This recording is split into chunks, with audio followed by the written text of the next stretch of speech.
จังไทยเลยเดินว่าเฮ้ยทุกสูงทุกการได้ทำได้เลยแต่ที่นี่เรียกกันว่าตรงสูงเพียงสามมาเพียงสามนี่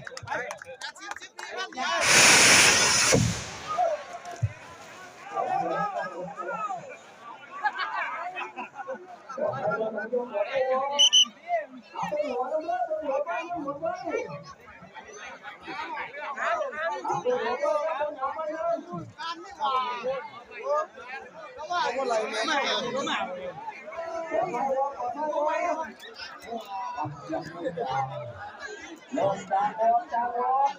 เอาลงน้ำครับค่อยไปจะหนาจะน้ำจะไปเรื่อยๆเดี๋ยวนี้บน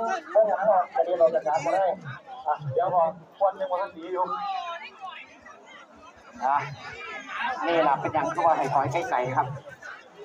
ด้านหน้านะครับด้านหน้าบ่มีไห่เป็นอย่างน้อโอ้ยไฟใหม่ก็ด้วยทุกท่านดับซอยกันหาง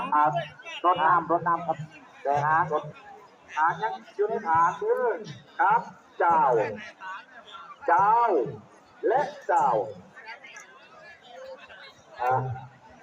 ขอรถน้ำด้วยครับอบต.ตาโพสีครับนายกนะ